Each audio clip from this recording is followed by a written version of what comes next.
Hey folks, welcome to the Dark Horse Podcast live stream. I forgot to even check what number. Is it 293? 295. 295, of course, yes. I'm Dr. Bret Weinstein. You are, of course, Dr. Heather Hying. The last time that we were streaming, while we were on the air, Charlie Kirk was shot. And those of you who were watching know that we did not know how to respond to this because, of course, at the time we did not have any idea how serious Charlie's injuries were. That became obvious when we stopped streaming and saw the footage, of course. In any case, we've done a lot of thinking in the intervening week, and there's an awful lot that needs to be said.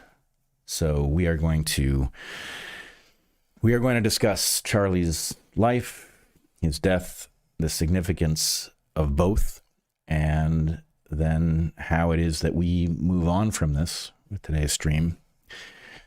Anything you want to say before we launch into it? Well, you, just in terms of sort of the logistics of what we usually do here, we pay our rent up top with sponsors to whom we are very, very grateful. And you worked with our amazing ad broker today and asked if we could move the ads off this live stream because you felt that it wasn't appropriate to have commerce involved in what you understood to be a tribute to a man assassinated in the prime of his life and who was a great hope to many people. So we won't be starting the way that we usually do, and I think let you just begin. All right. First, I want to just say Charlie's death has impacted me profoundly. I did know Charlie, and that's part of it, but I don't want to overstate the degree to which I knew Charlie. I want you to have a perfectly accurate understanding of where we were so that you can understand what it is that's really throwing me about this. Charlie and I were becoming friends. When I first became aware of Charlie, I did not know what to think because, of course, I wasn't paying attention to Charlie himself. I was paying attention to whatever it is that comes through with the algorithms being what they are. And I have long been profoundly concerned about the Republican Party. So his tight connection with the Republican Party predisposed me to think negative things about Charlie. But I came to know Charlie in the run-up to Rescue the Republic when we interacted, and it became clear to me that he was very supportive of the nonpartisan movement that was taking form, that he was not a dyed-in-the-wool Republican, though he obviously was on that side of the aisle. And the more I interacted with Charlie, the clearer it was that I had misunderstood him and misjudged him. That this was somebody who was really interested in figuring out what was true and bringing people together, and that that was a lesson for me. And it's not the only time I've learned that lesson, where somebody I thought I had a bead on, it turned out was much, much greater than I had hoped. So Charlie and I were becoming friends. He, in fact, was one of a small number of people who rescued Rescue the Republic when it was in deep trouble. He bailed us out financially. And he was going to be the closing speaker at Rescue the Republic. We were all very excited about that. He canceled when he developed laryngitis, which I learned after his death is something he was prone to. But at the time, his doctor had told him that he couldn't deliver that speech or he risked losing his voice at a critical moment in the campaign. But in any case, we continued to work together. And I think it's quite clear. I've finally went back to my text exchanges with Charlie. We had numerous phone conversations, but my text exchanges, and just reminded myself of what they were. And it was quite clear that we really appreciated each other despite coming from opposite ends of the political spectrum. Now, I guess the first section of what I want to discuss here is why this feels personal beyond just the fact that somebody that that I knew was assassinated in an extremely public and terrifying fashion. And I think the first thing to say is that one of the things that was very special about Charlie was that his instinct, in a moment in which we are polarized like few times before in history, his instinct was constantly to reach across the aisle, to jump the divide, to humanize those that are being dehumanized by others. And I think it's why we got along. And as I think our viewers will know, it's also our instinct is to figure out what is going on the other side and try to understand from their perspective. So that's a rare characteristic. It's very easy to fall into the polarization, and Charlie was so good at not doing that. And so, go ahead. I didn't know him, as you know, and I've spoken to many people who also feel a deep sense of grief and loss and mourning despite not having known him, which has been a strange thing in and of itself to grapple with, which is, I think, where most of our viewers will be.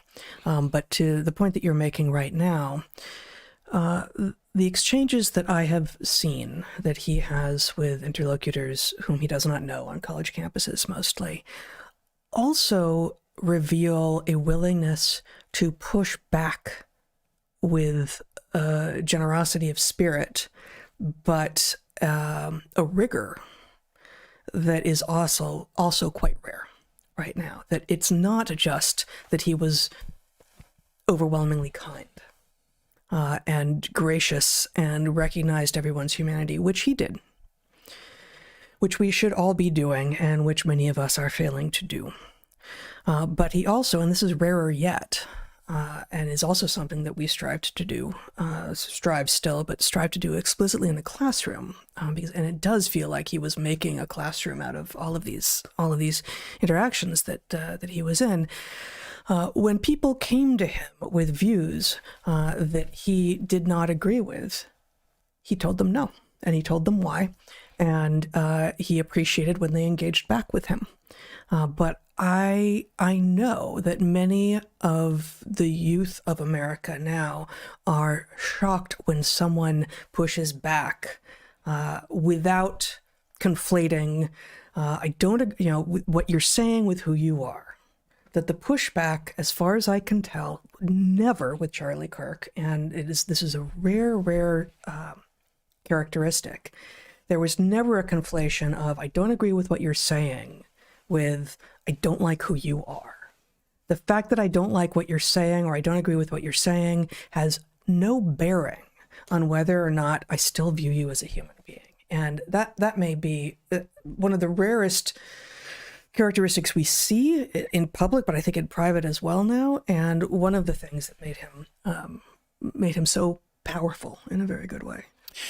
Yes, and I think one of the positive things that have come out of this terrible tragedy, and I will get later to why the tragedy is so terrible in this case, but one of the positive things that has come out of it is there has been a survey of the catalog of all of the interactions that Charlie Kirk had on these campuses, and you can see this again and again. And I have a couple, people may have seen them, but I think it's worth a minute or two just to see what this looked like in action, because it is the degree to which he was falsely portrayed to his would-be enemies was spectacular. It was the absolute inverse of who Charlie Kirk was. And so, Jen, would you play the clip of the young man who introduces himself as a conservative? I'm a gay conservative, and I just want to kind of ask you, like, what do you have to say for people like me who kind of feel like, I guess, it's kind of hard for gay conservatives because there's not a lot of us. So, like, what do you have to say to other gay people who need to realize, like, they do have a choice? Yeah, first of all, welcome to the conservative movement. I don't think you should introduce yourself just based on your your sexual No, I attractions. agree. I like because that's not who you are. I like to be thought of as a person, and For sure, you are a complete human being, and I'm sure you treat people well, and you're studying something. So I want to get away with this idea that you're gay anything. I just think that we have gone a long way in the negative direction in this country, where we act as if the most important part of your identity is what you do in the bedroom. It doesn't mean that much to me, but if you ask from a perspective as a Christian, I don't agree with that lifestyle, but politics is about addition and multiplication. I imagine you agree with a lot of what we talk about. Absolutely. Right? Strong borders, strong country, and for that, we welcome you into the conservative movement. thank you. I just think that's so remarkable because, Charlie had a religious conviction that does say something about the characteristic that this young man chooses to introduce himself with, but it does not, it doesn't throw Charlie at all. He embraces him, he invites him into the conservative movement. And, that is not the exception. That's every single clip you'll find. It's an explicit and honorable rejection of identity politics in a way that mostly the rejections of identity politics that we see feel screechy and ideological in and of themselves. So, we hear two other forms of identification in that interchange. We hear conservative and we hear Christian. And yet they are not being worn as badges. They are being invoked as things that these people believe, and that is actually, I think, one of the distinctions between we do have things that are true about ourselves, which could be called parts of our identity, but identity politics, which as we see there and so many other places, Charlie Kirk explicitly rejected, is mostly about characteristics that were actually immutable. And so, characteristics that are actually immutable are so we are led to believe, are not anything to be, proud of one way or the other. They can be true of you, but it is who you have come to be, who you have made yourself to be, that is the thing to be thinking about and presenting to the world and engaging with the world about. It is the necessary characteristic, because if we don't engage in that, the trajectory is clear. Again, there's more to say on that topic. But there was another clip that struck me. I think many of us have struggled with how to deal with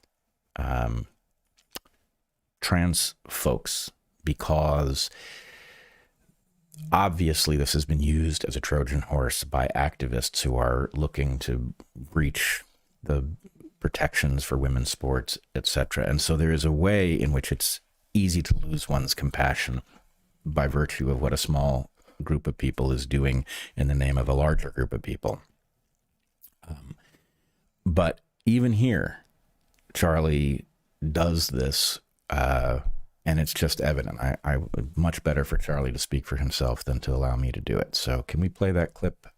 I just want to say I'm a transgender male. What age should kids be able to get things like hormone therapy? Because I don't know what's true, what's not. Tell me, are you comfortable telling me your story? I've known that since like 3rd grade, and I'm currently 19, almost 20. I've known basically since then. I didn't start going by like a different name until 7th and 8th grade. I just don't know, like, with the whole medical stuff, like what's true, what's not, what's helpful, because I've heard so many different opinions. First of all, thank you so much for that. Yeah, of course. So I'm going to have an opinion that very few people will ever tell you, which is I want you to be very cautious putting drugs into your system in the pursuit of changing your body. Mm-hmm. I instead encourage you to work on what's going on in your brain first. I think what you need first and foremost is just a diagnosis. Mm-hmm. Just someone that is going to listen to what you've gone through, listen to what else is going on. My prayer for you,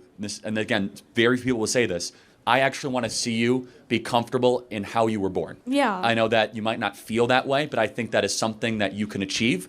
I think that with the right team and the right people, you don't have to wage war on your body. You can learn to love your body. Yeah, there's just something so powerful. You can feel he's not, reviewing what he's saying in his head to figure out what will play well. He's just having an interaction with this person who's struggling, and it's a very human interaction. And anyway, that's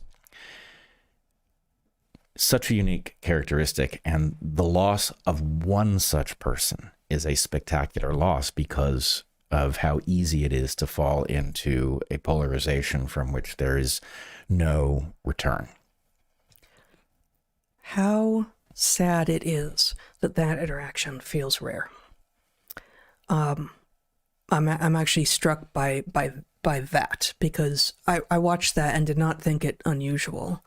But then I think about how many other interactions I have seen, at least publicly, like that, and it's very rare. It is almost all of us just feel like we've been backed up against a wall. We're in a corner, and we're told we have to know what we think. We have to have certainty. We have to already have our opinions ready. And those things about which we are pretty certain, then when we start getting badgered, it's real easy to just lash out. And I've seen it. I mean, I've seen it in places that I didn't expect it. I've seen just the desire to demonize those who might well not have your best interests at heart, but if there's a chance of actually reaching across that aisle, and in this case, I don't mean the aisle down the middle of Congress inherently, although that's one of the aisles that we should be reaching across, but any aisle, any boundary, which is to say anyone that is not you. And, in some cases, like that young woman, there are many people who are conflicted within themselves and have been told lies by the pharma and medical industry that they can become something they cannot become through technological interventions. So be it a conflict within yourself or conflict with others, approaching with grace, but also just trying to be honest in the moment about what it is that you feel. And there will be a lot of moments, a lot of times when you just don't know. You just don't know. And then it may be incredibly difficult to say, I don't know what we're doing here. I don't know what I think. I'm going to walk away. And that is a better move than to strike out, strike back, hit at whoever it is that's coming at you, and all. And of course, it's just fundamentally different once you're talking about the online world, because so much of what is happening there isn't a real person that you're interacting with, and it is no good at all. It is not healthy in any regard to engage with those things. Yes, and in fact, the confusion that comes from the online effect, either by you being shown things that are, effectively an edit on the full richness of reality, or denied the view of things, causes people to reach conclusions that are upside down and backwards and have no idea that they've done it. And so on the one hand, you see that with this young self-identified trans person, right? This person has been told things that are not true about what she can do with medical treatments. Mm-hmm. And Charlie is doing her the service of being honest with her, right? So he's filling in reality where somebody has put together some sort of a fiction. But here's the other thing that makes this particularly tough. The same falseness that is being delivered with respect to analytical topics like, can you change your sex? Or, are the shots safe and effective, which we will get back to here at some point soon. But that false portrayal is exactly the same as the false portrayal of Charlie in this case, right? If you listen, and unfortunately, it has been very difficult to avoid the celebration of Charlie's death by so many people who completely misunderstood what he was, who understood him to be a villain in a manner that just simply being present with him would have told you couldn't possibly be right. And I really don't want to make this about me, but I will say one of the reasons this feels personal is that you and I have experienced this phenomenon of being portrayed as something that is completely incompatible with what we actually are. Being villainized. Being villainized. You know, you become a witch in the eyes of people who will then go hunt you. And I was reminded in seeing all of these discussions of Charlie and his views on this and that, just all of this false portrayal that, I mean, I'm sure many of the people who are saying this actually believe that that's who he was and that's why they're having the reaction they are. But the false portrayal thing is so devastating to our ability to even be a people. That is true. However, and I didn't pull this up, but there are those who are receiving only that slice of media, that gross misportrayal of who Charlie Kirk was, who still retain enough of their humanity to remember that this is tragic no matter what. And what I'm thinking of, and I don't know if, Jen, you might be able to find it, but Jamie Lee Curtis was interviewed by someone. And Jamie Lee Curtis, who, you know, proudly thinks she has a trans child, and is, I believe, a sort of a blue no matter who Democrat, breaks down in tears about what happened to Charlie Kirk. And in the middle of it, you know, she says, I think I disagreed with everything he stood for. And I think that's not possible. I don't think you could disagree with everything that anyone, like, I don't think that's... Do you disagree with a golden rule? Right. Like, a particular person's case? I doubt that's possible. And so part of that is, you know, a kind of a desperate virtue saying, no, like, don't mistake me for having, you know, cryptic, I don't even know what, you know, Republican tendencies. But I think it also felt like honest, like she really had bought in to the media portrayal of him as someone who was hateful and bigoted. And yet, despite that, she is crying truly sort of desperate tears of anguish, of horror, that anyone could consider this action and could consider this outcome a good thing. And that should remind all of us that no matter what you think is true, you can still retain your humanity. No matter what else, what you're being fed, no matter how awake you are or are not, or how awake you think you are, and you still have so much farther to go, because don't we all? We can all still engage with every single other human being as fundamentally another human being. Well, and this event is a perfect opportunity to check your model, right? If you think that the world is better off without Charlie Kirk because homophobe, transphobe, racist, whatever you've been told, go find the evidence of that thing. You're going to find it impossible. You will find that he had very clear perspectives, but you're not going to find that evidence. And so, you know, Jamie Lee Curtis maybe is just barely getting the hint that there is another world that she can't see based on what subset she is in contact with. Many other people aren't getting that message. I wanted to show a clip from the early days after the Evergreen meltdown that I was reminded of in hearing all of this nonsense about Charlie. This is from Vice News, and I will just set it up in the following sense. I was interviewed by, I think, Michael Moynihan in the immediate aftermath of Evergreen. So this is a little over 8 years ago. A little over 8 years ago, 2017. He, very professional. I enjoyed the interview. Apparently, privately, he was thinking, this guy can't be telling it right. It can't be accurate. It's too bizarre.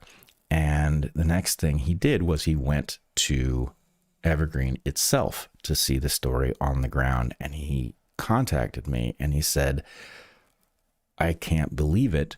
It's actually worse than you were saying, which is, you know, one of the things that is hard to believe. If it's sufficiently out of touch, then it's very difficult for people to believe it's happening. And so anyway, in the report that he ultimately filed, there's an interview with one of the students who was prominently involved in the protests and riots at Evergreen, talking about me. Now, mind you, this is a student, like all of the others who burst through the door of my classroom. This is a student that I had never met. I don't care what happens to Bret anymore. He can go and be racist and be a piece of shit wherever he wants to do that. Hopefully, long term, we can just weed out people like Bret. Now, I don't even know what she thinks she's talking about in that clip. Certainly not responsive to who I actually am. And no, but it was responsive to the narrative that had been created by the activist faculty on campus, about which even people who did know better, none of our students, but colleagues of ours who did know better, were silent when they heard that. yeah, And I think one of the things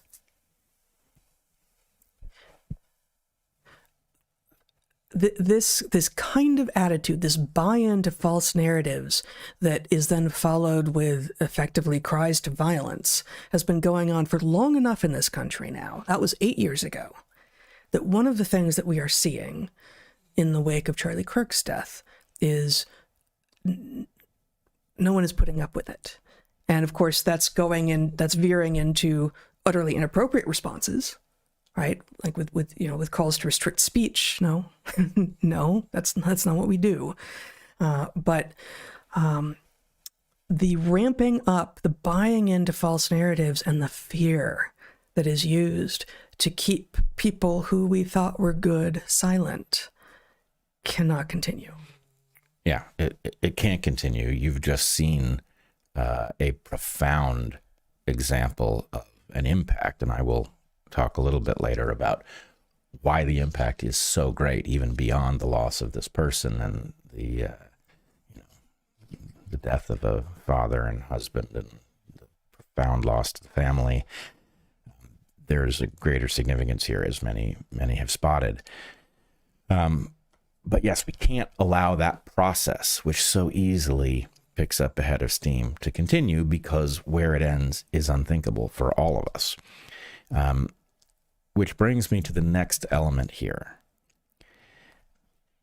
I've heard some of the people who are celebrating Charlie's death specifically draw a connection that stops me in my tracks. They say, well, Charlie, not only was he a supporter of the Second Amendment, but he said a certain number of deaths was an acceptable price for the value. And I have made that point many times myself. I know exactly what Charlie was saying, and the idea that he was suggesting that those deaths are tolerable is preposterous. What Charlie was saying was that there is a value of the Second Amendment. I believe he would argue that the value of the Second Amendment is that it backs up the First Amendment. It protects the republic on which we are all depending from tyranny. So, yes, anyone who says that is accepting that they might be the victim of that. But the idea that he somehow deserved to be the victim because he believed there was a much higher price that would follow from the loss of the Second Amendment, yes, that he was callous about anybody's death. And of course, anyone who knew him knew that he was not callous about any such thing. So hearing the shallowness on the other side, people refusing, it's a kind of inadvertent sophistry, I think, in most of their cases. They don't understand that they are refusing to engage the arguments that are being made at full strength, and they have an obligation to do so. As you point out, the rhetoric, when you start calling people Nazis and fascists and white supremacists, you are deliberately invoking a category that breaks sympathy, right? The idea that somebody is a participant in fascism or Nazism or white supremacy means that those people are callous and therefore not deserving of human compassion. You couldn't come up with something that was more diametrically opposed to Charlie's actual perspective, which humanized everybody and sought to find their humanity and to make a connection in real time. You know how hard that is in front of an audience to make a connection with somebody who comes to the mic thinking that they're your foe. That's not an easy job to do. And, Charlie was a Christian in the best sense of that term. He really, not only did he talk the talk, but he walked the walk and has now paid the ultimate price for it. And so to just close out this piece, I guess the final thing that makes this feel personal is that all of the folks who are stepping across these lines and trying to heal the country, trying to get out of the terminal spiral that we seem to be in, feel a personal jeopardy. There's a risk in speaking out. And we don't know whether the risk is from somebody who will believe some false portrayal of what sort of demon we might be and will act based upon it, or somebody who will find their fortune threatened by the truth. We don't know. But everybody feels jeopardy. And I will just say that, among other things, this assassin succeeded in raising that to the top level of consciousness for a large number of people. I believe almost all of them will ultimately come to understand that they must not change their attempt to do what they're doing as a result. Assassins can't have that power over us as a people, and we have to find our courage wherever it is. But I think that was a sort of galvanizing aspect of this in a most unfortunate way. So I wanted to also spend a little time on why Charlie's tragic and terrifying death is significant. And this is a tough one because one of the things that assassins successfully do is deny us any ability to know what actually might have been. I think many of us who met Charlie saw something so unusual in him. He's so articulate, so good at crossing boundaries. He's only 31. He's not even eligible to be president. He's already this talented and poised and capable on an impossibly large stage. And, who knows what he might have been at, 35, at 40, at 45. We will never know. So the assassin, whatever the explanation for that assassin is, let's say it's a confused person acting, out of a misguided sense that he is saving the world from someone evil. It could well be worse than that. It could be a patsy also who stands in for powerful forces and puts the blame somewhere where they want it. But who knows? Whatever the assassin thought they were doing, they have accomplished a radical shift in history. Now, it is always possible to look at somebody who's young and very talented and think, oh, they might have been president someday. And of course, maybe they wouldn't have been. We have to assume any individual is not likely to attain that office. But in Charlie's case, he had such unusual gifts that I think it was actually highly likely. And, I think the best case from the point of view of what this could have been is that it was just a lone, confused individual. But either way, this assassin has achieved a veto over our right to choose Charlie Kirk and his compassionate way forward. Somebody has vetoed our ability to choose that. They have spoken as if they had the mandate of some majority of the country, and that is impossible. So one of the things that has to be true is we have to have a system in which whatever needs to take place, whatever security needs to be provided, must be provided so that assassins don't have this kind of power. Because if assassins do have this kind of power, we're going to get the dregs. We're going to get what's left over after they have eliminated those who they truly fear, maybe specifically because of their compassion.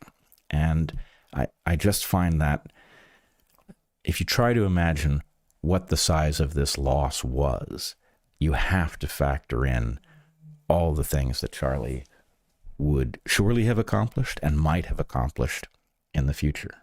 right? None of those things will ever be. He accomplished a tremendous amount at 31, but 31 is awfully young. Yeah, I agree with all of that, except for the idea that we that we can make ourselves safe from assassins.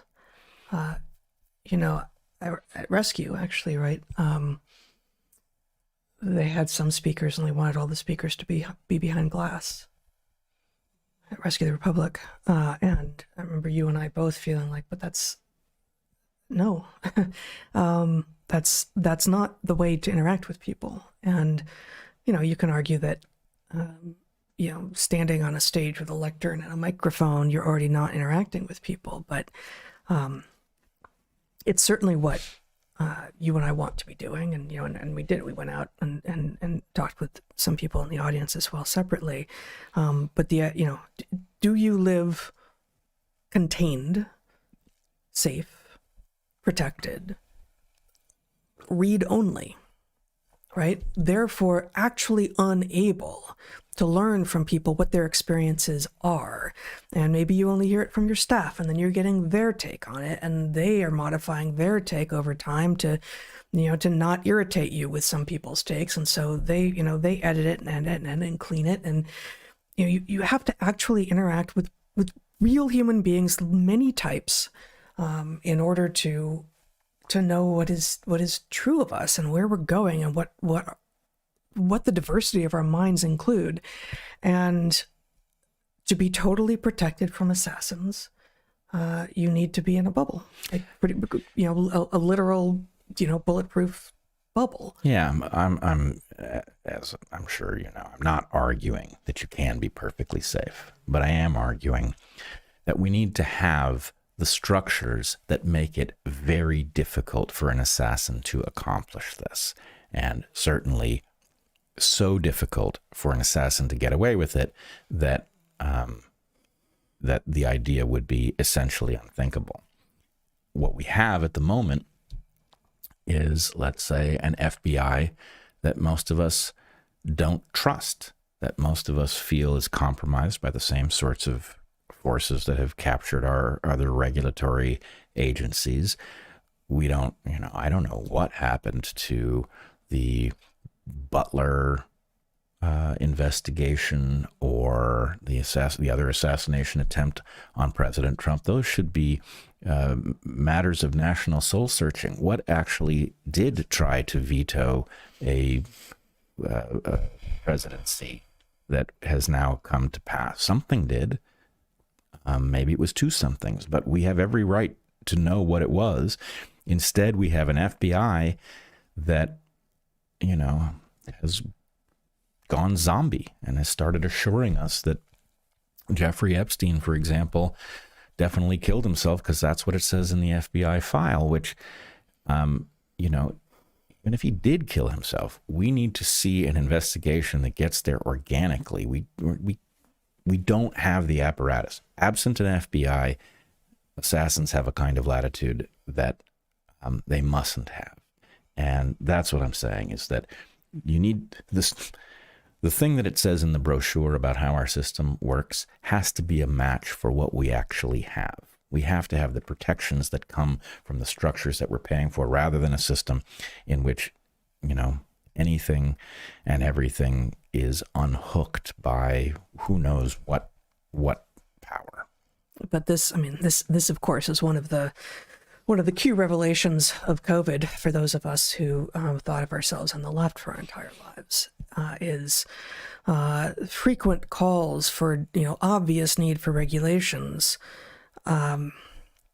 suddenly seem impossible in light of the definitely difficult and perhaps actually unachievable goal of having regulatory structures that are not corrupt. So, you know, get rid of the Department of Education. When I first heard that, I thought, what? What? Well, given the state of education, and given that it's not actually about asking Americans to be uneducated, but hoping that Americans can become better educated by creating more localism, by sending departments of ed back to the states and hopefully more local than that. Okay, maybe better than faceless federal bureaucrats. The whole Doge attempt, as badly done as much of it was again an attempt to just unhook bad regulations and bad regulators from American agency. Well, I think we can sum this up. Our system has been corrupted from one end to the other, and it needs the equivalent of a reboot, where we all agree that an uncorrupted system that is actually working in the public's interest should be baseline for everybody. It should be completely unifying. There's not a person in the country who should be against that.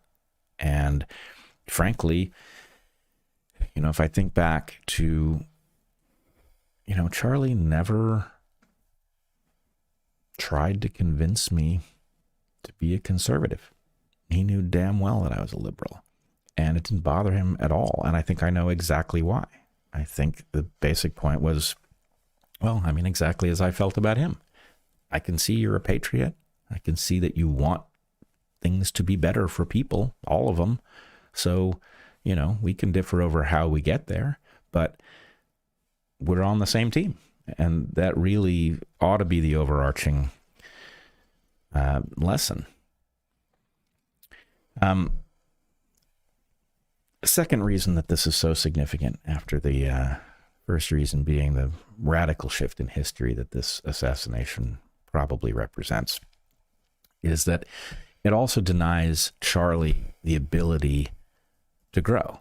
Again, he was 31 years old. And if I think back to what I thought was true at 31, and I think what I now believe to be true at 56, there's unbelievable amounts of growth have taken place in that time.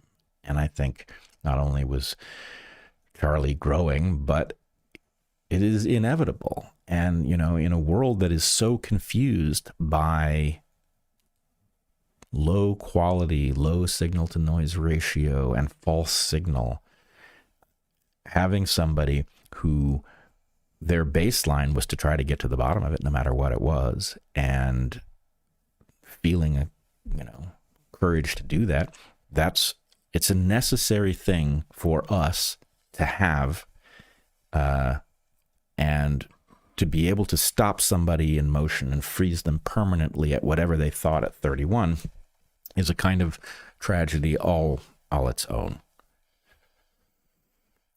And it leaves the third thing about why this is significant is that it leaves this incredible vacuum. So Charlie was, on a trajectory. He was doing things at a scale that almost nobody ever achieves. And his sudden and unexpected death creates this vacuum, which is going to be filled by other things. And already, I'm not even saying that the desire to fill it is illegitimate, but, already we see, J.D. Vance sitting in on the podcast, and we see Ben Shapiro saying that he's going to pick up Charlie's bloody mic. And on the one hand, I get it. I think it's laudable to want to continue what Charlie was doing. On the other hand, there's something about this that we have to think very carefully. And I would say, I was a bit troubled hearing Ben Shapiro say that he was going to pick up Charlie's bloody mic, because as I read the actual history, Charlie picked up Ben's mic. Right? Ben Shapiro, his thing used to be to go to college campuses and confront people across the aisle, but he didn't do it in the way that Charlie did it. He did it in a very confrontational way. It's not that I don't understand what he was doing, and it's not that I don't even appreciate that he was willing to do it, but it was done without the kind of generosity of spirit that Charlie had. And so it was also limited in the amount of good it could do for that reason. Charlie took what Ben was doing and reinvented it so that it was actually welcoming of anybody with the courage to get up at the mic and say to Charlie what they really thought. And so I do think the absence of Charlie at the mic is profound and important. And some of the people who lost something profound were the very people that Charlie would have interacted with and would have revealed that there was, a depth to what's going on the other side that they otherwise would not be encountering it. But I don't, Ben Shapiro would have to recognize that he had been doing this in a much less productive way in order to pick up the mic meaningfully. But on the larger point, we are left with a vacuum. That is unfortunate. I don't believe the vacuum is going to be filled with a proper replacement for Charlie, because there is no such thing. We can set the goal of all of us leveling up in order to fill that vacuum, and I think that that's a laudable objective, and I hope we do it. I do too. The fourth piece on the significance of Charlie's tragic death is that it reveals something that you and I have been grappling with here for years now. So the Cartesian crisis, the fact that we are starved for information that is trustworthy, and that is causing us to not know what to believe. And the problem is, I don't think that that's a natural state. That in general, our ancestors have been able to assess the world mostly by looking at it. And we, because we are so dependent on information that comes through screens, are now in a terrifying state where we know very little for sure. And this is only getting worse with AI. If we look at the videos that emerged of, the supposed shooter leaving the building, I assume those are what they appear to be, but it's well within the realm of possibility to create such things. And 2 years from now, it will be child's play, I would imagine. I think you have two things in interplay that are making each worse. You have the Cartesian crisis created by the fact that so much of what we think we know is mitigated through screens and therefore can be utterly manipulated. AI making that problem much worse. That's one thing. But you also have a social media circus, a time horizon that is ever quickening, such that you are required to have an opinion right now. As soon as something happens, if you are online, much less wanting to speak to anything, you need to know what you think, even before you possibly could know what is true. So there is, on the one hand, the problem that we can't actually know what is true unless we experience it with our own bodies and senses. And on the other hand, the demand, ever more shrill and insane, often not even from real human beings, but too often also from real human beings, to stake a claim, state your position, and then we can go from there. And the requirement that you know immediately, say immediately, and stick to your guns, all three of those are in error. We need to be able to remain in a state of agnosticism with regard to what we understand to be true, what we think it means, and how we therefore should go forward. And I think those of us who were watching this last week saw some evidence of that as we became aware only that Charlie Kirk had been shot, knowing nothing more about it, and did not know how to respond to it other than to be thrown by the fact that there was something huge happening in the world, and that even if we had felt like, oh, we're gonna pause for 5 minutes and come back after we've informed ourselves, that would have been the wrong move, because you can't. You can't trust what your brain tells you in the immediate aftermath of learning something strong, emotionally strong, even if you have high confidence that it is true. You need to let yourself settle. We are almost all of us living in this like constant state of high emotional alert, and it's not safe, it's not sane, and it does not create the best decisions, nor does it create coherent narratives. And then once people have made a stake to claim to what they think that is true, then they feel that they must stick with it. And that's an error too, but it's much harder to just not say anything for a bit than to undo what you've already said. It also creates a vulnerability for us, which I have a feeling we will have to wrestle with this further at another time. But if you think about, just imagine the following. We have enemies in the world, and they may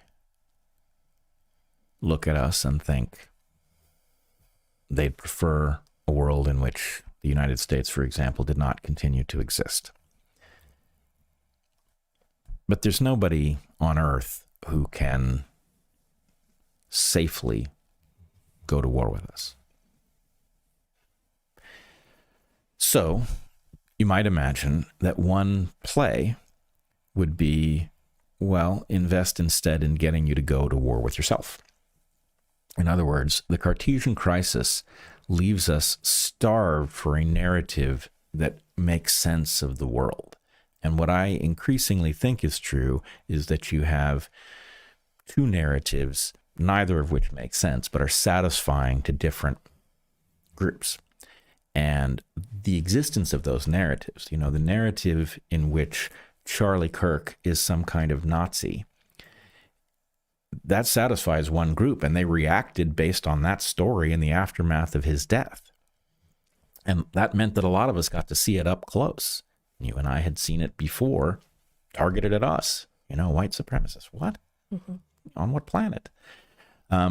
So anyway, point being, we are definitely being fed material that causes us to reach certain conclusions. In the most benign cases, we are being fed information because the algorithm wants us to stay on the platform. And so it creates a narrative that we think we need to keep paying attention to. Effectively, it has us rubbernecking some particular, would-be car crash that it's portraying to us again and again.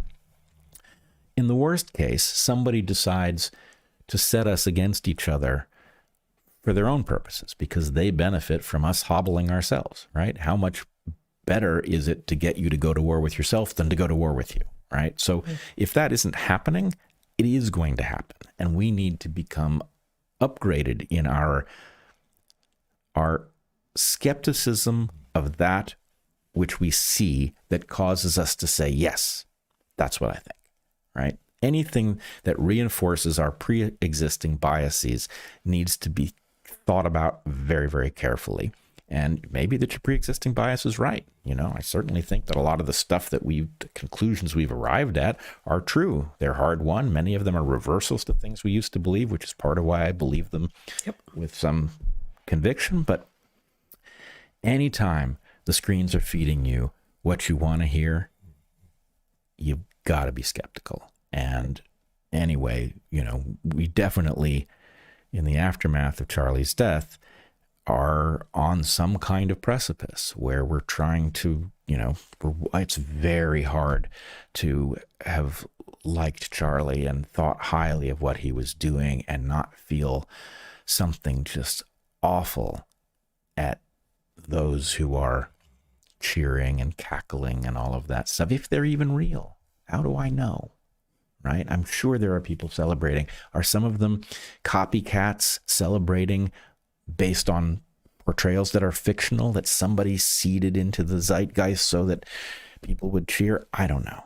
But let's put it this way. In this case, we do know what Charlie thought because he lived it. And we have who knows how many hours of him crossing the divide and trying to heal it. And again, what we saw him do over and over again was gently, with due respect to the human on the other side of the interaction, disagree. Yep. He pushed back. He was willing to push back in a way that too few people in any position of authority with young people, parents, teachers, employers, are willing to do anymore. And I know that when we were professors, sometimes early in a program, I would have a student come to me and say, no one has ever given me critique before. Mm-hmm. And sometimes that would come with some frustration and anger. What do you mean? I'm not worthy. I don't deserve critique. If I deserved critique, I would have heard critique before. Well, no, because the world has become soft and stupid and unwilling to make anyone uncomfortable, even in the moment, even though that is how you grow.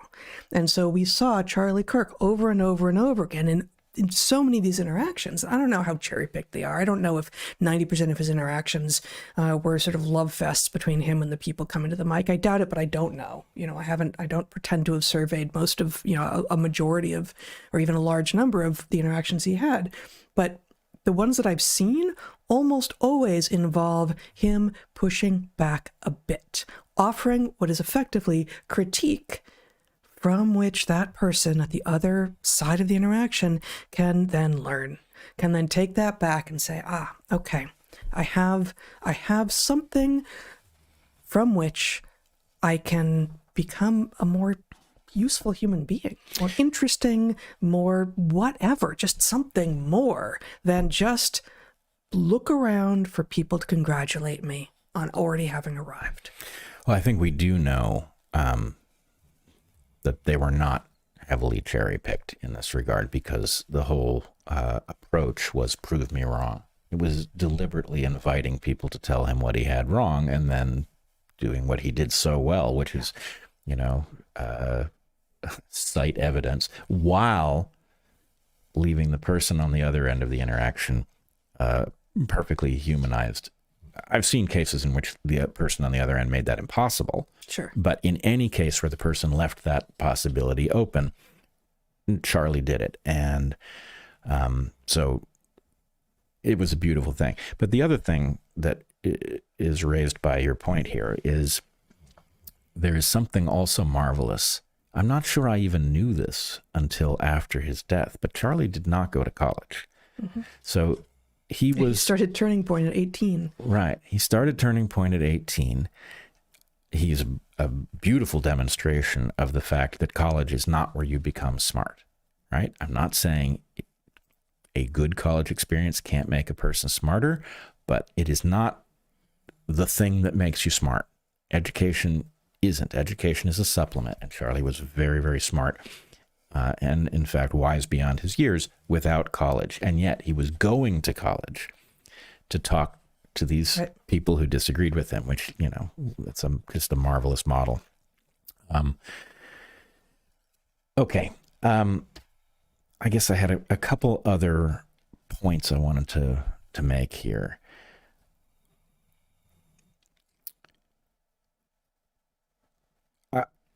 I'm still, I think it's fair to say, literally stunned by Charlie's death. I don't feel that I have been myself since last week when this happened during our stream, and right after, just so you know, right after it became clear, I saw the video of what had happened to Charlie, and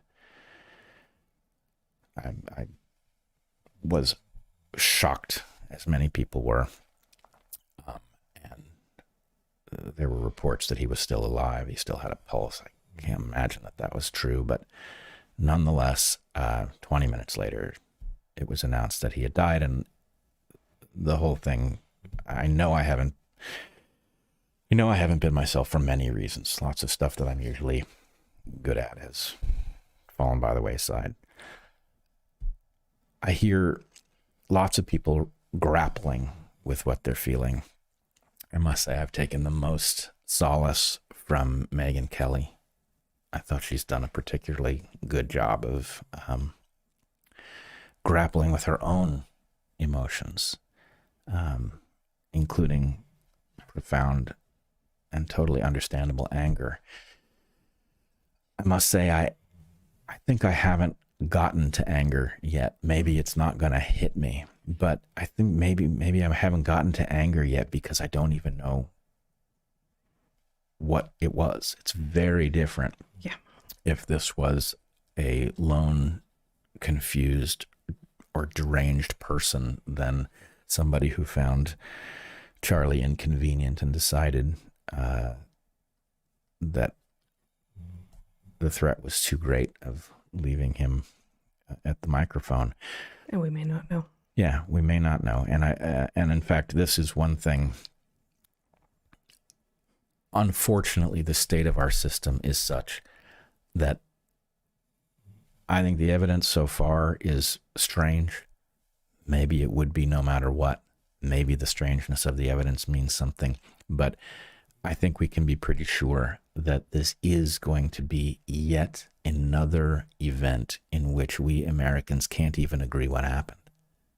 And I struggle to even explain how bad that is for a population, not even to share the same factual narrative of what brought them where they are, right? Every time that happens, it is like a jolt that shatters our collective sanity. And I can't believe we're dealing with it again. We have to learn how not to do that. And I don't even know what to do because, the evidence, the Cartesian crisis is going to make whatever quality of evidence we get that much more suspect with each passing year. I think even the parts of history that we thought we knew are being unraveled. So the idea that new things that happen will have clarity seems like an impossibility, and simultaneously an impossibility and utterly necessary for us. So how do you reconcile an impossible necessity? I don't know. Yeah, well, I would say one thing is true, and I think, again, the interactions that I had with Charlie tell me that this is something he would resonate with. The thing that made it very easy to interact with Charlie, despite coming, I'm not a Christian, I'm an evolutionary biologist, I'm a lifelong liberal, but the simple fact that it was quite clear to both of us that the other was a patriot who wanted the best for people, that's a huge platform to build an alliance on. We need to build an alliance collectively on the idea that whatever happened, we should all want to know. We should all want to know who decided to intervene in history. And if that was a lone lefty who thought Charlie was a transphobe, let's find out. And if it was a conservative who was confused about his conservatism, let's find out. And if it was something larger than an individual, let's find out. We should 100% of us be interested in knowing who did this and what their purpose was, because at some level they have had a hugely disproportionate impact and we have a right to neutralize it. Okay. The final piece of this puzzle is something, again, I apologize for over-personalizing this, but I posted something on X yesterday saying that Charlie wanted the mRNA vaccines removed from the market and that we should get it done in his name. And I got a bunch of pushback, which I stupidly did not expect, and which really kind of threw me for another loop. The pushback was essentially, how dare you put words in Charlie's mouth effectively, or where exactly can I see these comments of Charlie's, blah, blah, blah. Effectively, like, people assumed the worst of me. They assumed I was using Charlie for my purpose, which maybe most weeks that wouldn't be a big deal to me. But this week, that really hurt. So that leaves me with a predicament. The predicament is this. In this case, I am lucky to have perfect receipts on Charlie's perspective on this issue. Receipts that nobody else has. And they are in the form of a text exchange that he and I had. Unfortunately, I can't ask him if it's okay to show them. Obviously, he's gone. And under ordinary circumstances, I would not be showing private text messages of somebody, least somebody I cared about, to the public without their permission. So I've wrestled with whether or not to show people this, and I've come to a pretty unambiguous conclusion. One, I put myself in Charlie's shoes. Let's say that the shoes were reversed and I had been shot, and Charlie wanted people to know what I thought on this issue, which was for some reason not as well known as it might be. Would I want the text messages out there? And the answer is so unambiguously yes. It's 100% yes. So, golden rule, which I know is something Charlie believed deeply in, I'm doing this because I believe Charlie would have wanted it, because if I was in his shoes, I would have wanted it. That works for any version of the golden rule I've ever heard of, and there are multiple evolutions of the golden rule. The second reason I'm doing it is because it is about a very concrete objective. We are not going to know what Charlie would have thought about many things, but we can know in this case what he thought should happen. He was very explicit about it, and we can get it done in his name. And so let me show you the... Go ahead. Just before you do, I think you've made it very clear, but I want to reiterate that responding to trolls, be they people or not, online, does not make sense. You have the reasons that you have laid out to want to share your exchange with Charlie on the subject of the mRNA shots. But part of why we are in the madness that we are in is that people respond to bad faith actors. And it can be impossible to tell a bad faith actor from a good faith actor. And so people feel honor bound to respond to all of them, lest they miss some of the good faith ones. I think, certainly my bias, but I think a healthier bias in general is to not be responsive. So I want you to put these out here in a way that is explicitly not responsive to push back, because that's not what this is. Okay, but I'm going to push back slightly here, okay, because I don't know if the people who pushed back on me are real people. I never do. No, sometimes you do. Sometimes you do.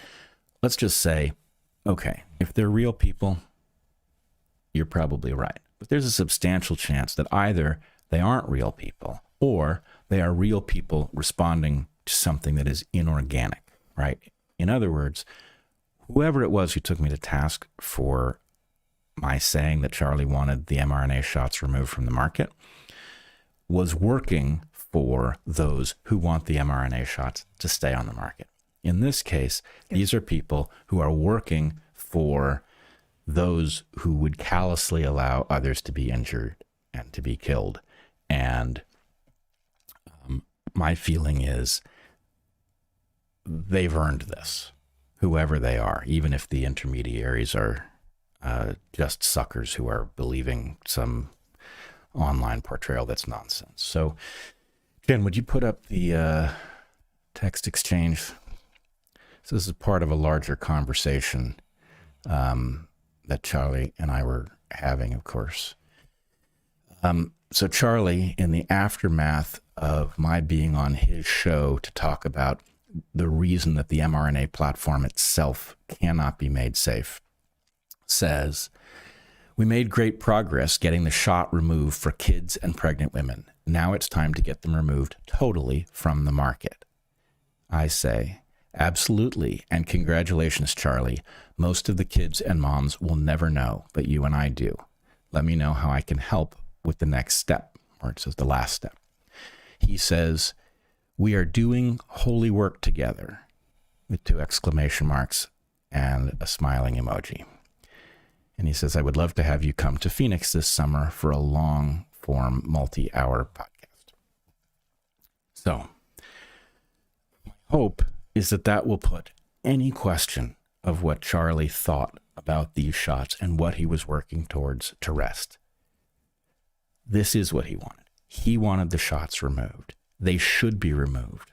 And he was working towards that goal. So, in this case, I believe it is perfectly fair to say we should get this done in Charlie's name. All right. I guess the last thing to say is, how do you get that done in Charlie's name? Well, one thing is to realize, as we discovered or discussed on the podcast a few weeks back, there is a well-organized, well-resourced campaign to get Bobby Kennedy out of HHS. We know this because the memo was leaked. Robert Malone reported on it. We reported on it. And the answer is, given what Charlie clearly wanted, keeping Bobby in that office, and in fact emboldening him and empowering him by showing that he has us at his back, is the right thing to do. I feel very good about that as an approach, and I would simply say that should be among our top priorities in the aftermath of this terrible tragedy. All right, I guess the last thing here is, we obviously, as the living always do, have to figure out how to move on, irrespective of how terrible a loss is. Life continues. That is its nature. If it had been somebody else, Charlie would be in the position of having to figure out how to do that. And so I will say, we're lucky. We, at the point that Charlie was killed, you and I had plans to go to an event out east, and I feel like it was the right place to be to process this terrible turn of events. And anyway, you wrote about it this week, and you wanted to talk about the experience. Yeah, I want to abbreviate what I was going to talk about, and just share a very little bit. I wrote about it on Natural Selections this week, and I want to share just the beginning and the end of that piece.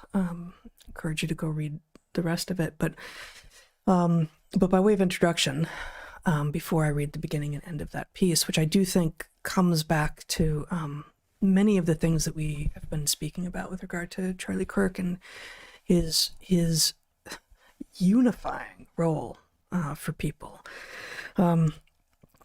This was an event put on by the Brownstone Institute, of which you are a fellow, the founder and president of which is Jeffrey Tucker, who has just written another book. He's written many, called Spirits of America, on the semiquincentennial. I believe I got that right.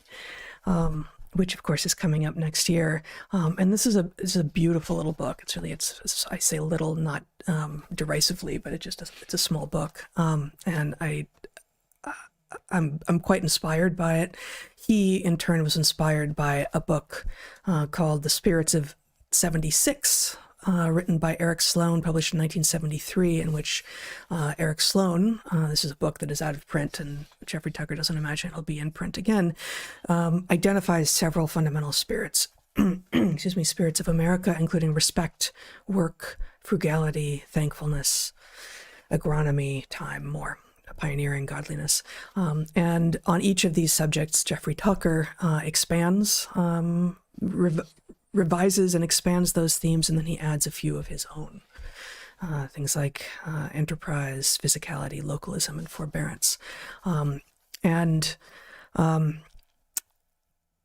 So you've been going to Brownstone events for a few years now. This is only the second that I've been at. And when we were invited back in the spring to go to this one, I had no hesitation at all, even though it was, it turns out that it would come just a few days before a big trip that we have planned. And so the timing was not perfect for us.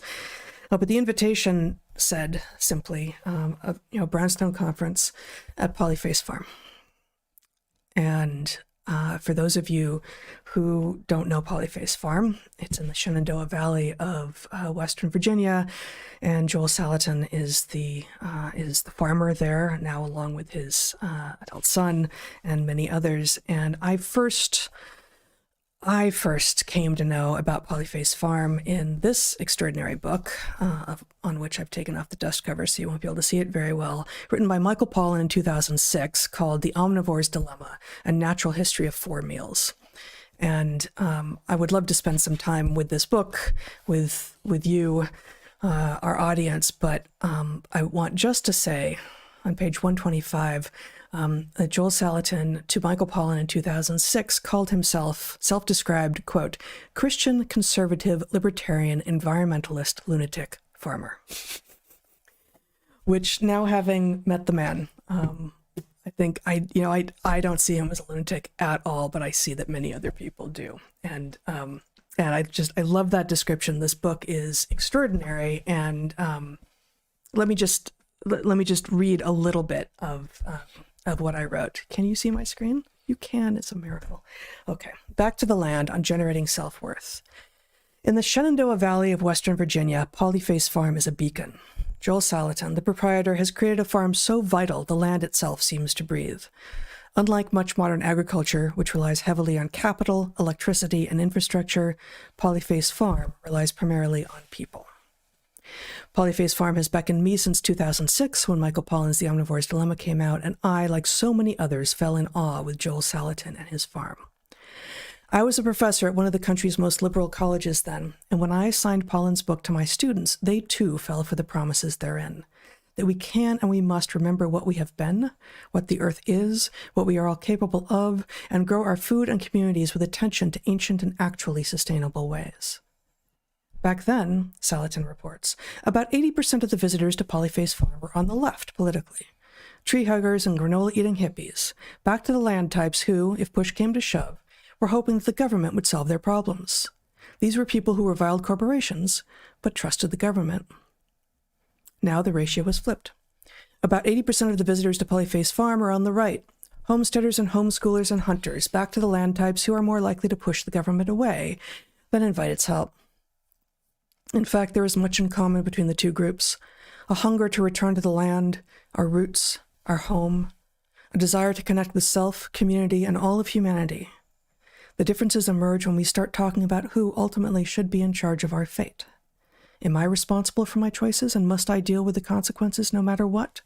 Or ought there be a safety net, protecting me from some consequences, and if so, how many? When does a safety net become a security blanket, infantilizing in its comfort, preventing adulthood and self-worth from ever blooming? I then talk a bit about the farm in my family's history, and that Salatin, in his keynote, posed the question, how do we generate self-worth? And his answer was, successfully accomplish meaningful tasks. I speak more about this. Again, I encourage you to read it.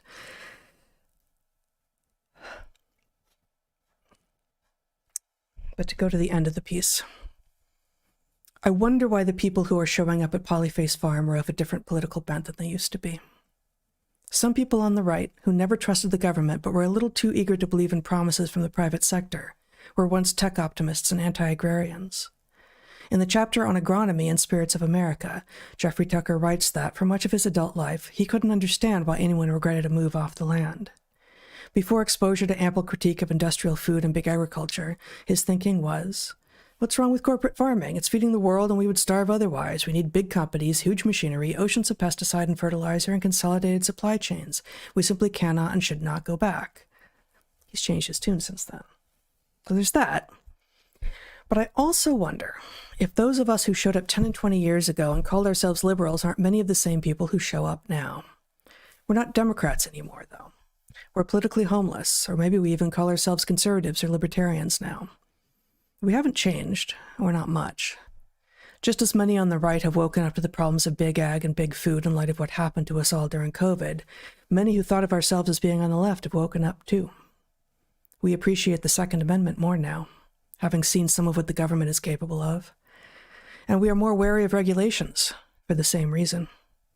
but we're still fundamentally interested in conserving the earth and its inhabitants, people included. We prefer our food real and the moneyed interests far away. Problem is, real food has become ever more difficult to source, and discerning who and where the moneyed interests are has become a devilishly hard game. Don't we all, every last one of us, feel the tug to be more connected to ourselves, to other people, and to the land itself? Work brings us together. Much has been said of the lack of work ethic among the young now, but I believe that this is always said of the young. Perhaps more mothers and fathers need to be telling their sons and daughters that it's time to build fences, because again, we generate self-worth by successfully accomplishing meaningful tasks. Right on target. And I think you've hit on a profound theme. There is something fascinating and heartening, frankly, in finding this. I don't want to call it a center, because centrism is nothing. But it's a coming together. It's a reshuffling, right? Yeah. Joel Salatin is a radical environmentalist and a person of faith and a believer in science, and one of very few people who is a deep believer in science who I trust to understand the implications of a complex system. And I say that having... You see how his use of science has transformed a land that when his father bought it in the 60s was a rocky, ruined landscape. It is now a fertile grassland on which he is growing cows and pigs and turkeys and chickens. And he calls himself a grass farmer because that's where it is. Well, and what he's really done, and I want to say something aesthetic after this, but what he's really done is used the lightest possible hand to facilitate the land restoring itself, which doesn't mean that he's not heavy-handed in those places where it's required. I mean, he interestingly talked about the fact that beavers were once the dominant force on these landscapes that were, transforming them, and the beavers are gone, and so he uses an excavator to do their work for them, which means he can do the work in places that the beavers would never have done it, places where there's no flowing water. He's building ponds. Because the beavers are gone. Right. He's building ponds because the beavers are gone, which allows him to build them in places where they end up with no glyphosate runoff from other farms. In any case. And also he owns his own watershed. Right. And so there's no runoff. There's no glyphosate runoff possible. And so he can be coherent in a geographically coherent slice of the world. And I will just say this. One of the experiences of being on this farm that is very hard to encapsulate. As I travel, I know as you travel, we pass through many farms. They may look beautiful, but there's always a sense of like, I don't know what this person understands and what they've put in the environment. A farm is now a kind of frightening place because of all of the inputs that can be put there. And on this farm, one can feel the lushness of the grass with no fear that its beauty has been architected. There's no fertilizer being put on it. There are no seeds being added to it. I was not alone in taking off my shoes and walking barefoot there on a working farm where, you could step in, you're probably stepping in some chicken poop, and, you hope to avoid the cow pies, but it felt so alive and healthy. And the evidence was also crawling everywhere, right? If you just took a moment and paid attention to, the spiders and insects that were on this farm, this is not a common experience anymore. And on this farm, it just felt like you'd been teleported back 150 years. And I guess the last thing I want to say about it is it's possible to live that way. And this is not a loony lefty who's, this is somebody who believes in capitalism, who believes in technology where it's appropriate, but he also believes in equilibria. And the desirableness of the world, the little microcosm that he's created in this one, how many acres? A little less than 500, I believe. He's got 500 acres that he has transformed. That's possible in the world. You could live in that world. He's created a microcosm that proves it. And I just think it's such a beautiful thing. Yeah, it really is. So this is again from Omnivore's Dilemma. So this is, these numbers are from 2006, in which Pollan has reported earlier, I believe, that he's got 100 acres in pasture. Yeah, okay, so Polyface Farm raises chicken, beef, turkeys, eggs, rabbits, and pigs, plus tomatoes, sweet corn, and berries on 100 acres of pasture, patchworked into another 450 acres of forest, so maybe more than 500. But if you ask Joel Salatin what he does for a living, he'll tell you in no uncertain terms, I'm a grass farmer. 100 acres of pasture. Back in 2006, I don't know what the numbers are now. By the end of the season, Salatin's grasses will have been transformed by his animals into some 40,000 pounds of beef, 30,000 pounds of pork, 10,000 broilers, 1,200 turkeys, 1,000 rabbits, and 35,000 dozen eggs. This is without much compared to any other farm that can produce anything close to that. Infrastructure, electricity, no fertilizers. He does not buy seed. The thing that is getting in the way, to the extent that things are getting in the way of him, but that are getting in the way of every other farmer who's trying to do what he's doing, are the bureaucrats. Yep. Are the regulations that are telling him that he can't sell you chicken that he has prepared, because it has to go down directly without the interface of a dozen regulations. So that, that's a story for another time, but that's how this radical environmentalist, man of faith, amazingly successful regenerative agriculture farmer also comes to be a very strong libertarian. Yep. And I will just say, a lovely person, right? Absolutely. Not surprising that you would find somebody who's this insightful is also unendingly decent.